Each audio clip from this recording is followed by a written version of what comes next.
جی، آیت نمبر 71 ہم نے سٹارٹ کی کہ وہ جو کہتے ہیں کہ ان کی کسی طرح کی بھی آزمائش نہیں ہوگی، وہ جو کچھ مرضی کرتے پھریں، فامو تو وہ سب اندھے ہو گئے، وصمو اور وہ بہرے بن گئے، ثم تاب اللہ پھر مہربانی کی اللہ نے علیہم ان پر، ثم پھر امو وہ اندھے ہو گئے، وصمو اور سب بہرے بن گئے، کثیراً اکثر منہم ان میں سے،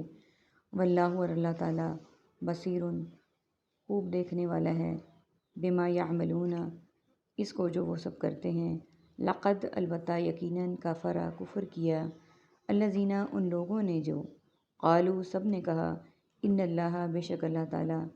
هو المسیح ابن مریم وہ مسیح بن مریم ہی ہے، وقال المسیح حالانکہ کہا مسیح نے، یا بنی اسرائیل اے بنی اسرائیل، عبدو تم عبادت کرو اللہ کی، ربی جو میرا رب ہے، وربکم اور وہ تمہارا رب ہے، انہو بے شک وہ، حقیقت ہے، من جس نے یشرک شرک کیا، باللہ اللہ کے ساتھ، فقد تو یقیناً حرم حرام کر دے گا اللہ علیہ اس پر، الجنت جنت کو، ومأواہ اور اس کا ٹھکانہ، النار آگ ہے، وما اور نہیں، للظالمین ظالموں کا، من انصار کوئی مددگار۔ سب سے پہلے میننگز کو دیکھ لیتے ہیں۔ تابہ توبہ تائب، علیہم علیحدہ، علی الاعلان اور علی العموم، کثیرہ کثیر، مال کثرت اور اکثر، بصیرٌ سمع و بصر قوت بصارت، یعملون عمل اعمال اور معمول اور تعمیل کے لیے بولتے ہیں، کفرہ کفر کافر اور کفار کے لیے بولا جاتا ہے، قالو قول اقوال، مقولہ اور قائل کے لیے ہم اردو میں استعمال کرتے ہیں،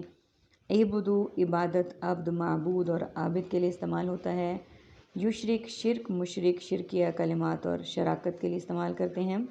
حرمہ حلال و حرام تحریم اور حرمت، ومأواہ مأوی الملجا، للظالمین ظلم ظالم اور مظلوم، انصار ناصر منصور اور انصار مدینہ کے لیے بولا جاتا ہے۔ عربک کے ورڈز ہمارے پاس بہت ہی کم ہیں، عمو وہ اندھے ہو گئے، سمو بہرے بن گئے، یہی ورڈز رپیٹ ہو رہے ہیں، یعنی بات ہو رہی تھی کہ جن لوگوں کا یہ خیال ہے کہ ان پر اب کوئی بھی ان کی آزمائش نہیں ہوگی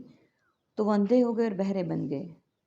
اس سے مراد یہ نہیں ہے کہ وہ بظاہر اندھے اور بہرے بن گئے، یعنی وہ قوت بصارت اور قوت گویائی سے محروم ہو گئے، بلکہ اندھے اور بہرے بننے سے مراد یہ ہے کہ اللہ تعالیٰ نے ان کی یہ صلاحیتیں ختم کر دیں کہ وہ حق کی بات کو پہچان سکیں، اور یہ بھی صلاحیت ختم کر دی کہ وہ حق بات کو سن سکیں۔ پھر اس کے بعد کیا کیا؟ اللہ تعالیٰ نے مہربانی کی ان پر، یعنی اللہ تعالیٰ نے دوبارہ انہیں موقع دیا، پھر کیا ہوا؟ وہ دوبارہ اندھے اور بہرے بن گئے، انہوں نے ان چیزوں کو نہیں مانا، اور ان میں سے بہت سے ایسے ہیں کہ اللہ خوب دیکھنے والا اس کو جو وہ کرتے ہیں، یعنی بہت سے ایسے بھی ہیں کہ اللہ تعالیٰ ان کو دیکھ رہے ہیں کہ وہ کیا کر رہے ہیں، کیونکہ اللہ تعالیٰ ہر چیز کو دیکھنے والے ہیں، دل کے حال کو جاننے والے ہیں، اللہ تعالیٰ سے کوئی بات بھی پوشیدہ نہیں ہے۔ تو وہ جو بھی کر رہے تھے، یعنی احکام الہی کو پس پش ڈال دینا، اور انبیاء کو جھٹلانا اور ان کی تقلید نہ کرنا،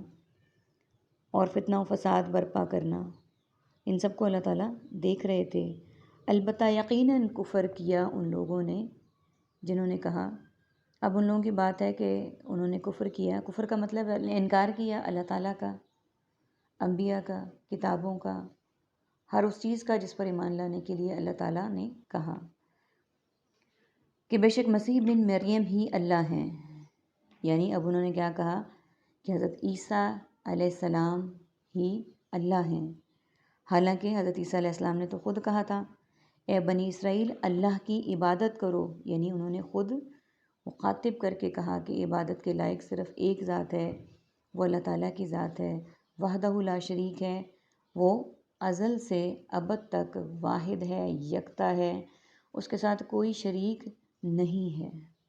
وہ خالق ہے، مخلوق اس کی محتاج ہے، وہ عبادت کے لائق ہے، اس کا کوئی شریک نہیں۔ تو حضرت عیسیٰ علیہ السلام نے بھی وہی تعلیمات دی تھی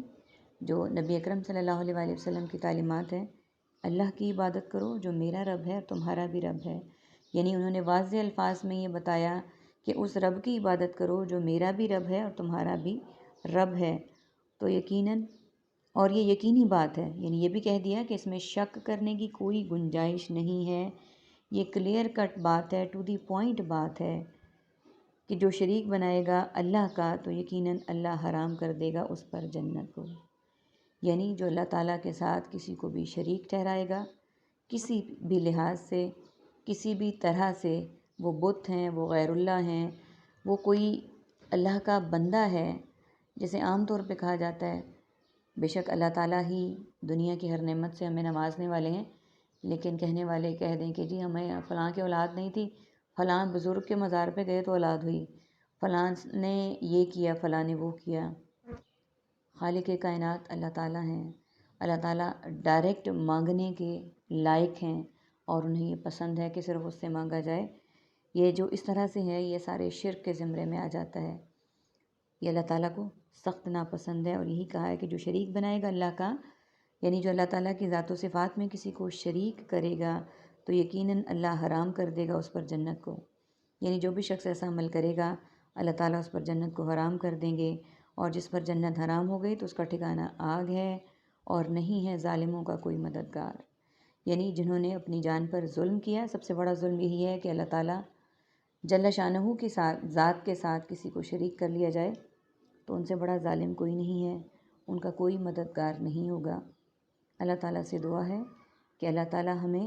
اس کی وحدانیت پر دل سے ایمان لانے کی، اس کو تصدیق کرنے کی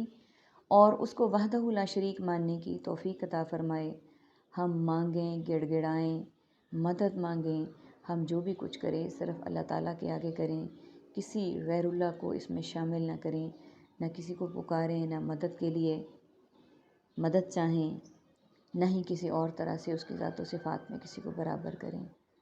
آمین ثم آمین، وآخر دعوانا ان الحمد للہ رب العالمین، سبحانک اللہم وبحمدک، نشہد ان لا الہ الا انت، نستغفرک ونتوب الیک۔ السلام علیکم ورحمۃ اللہ وبرکاتہ۔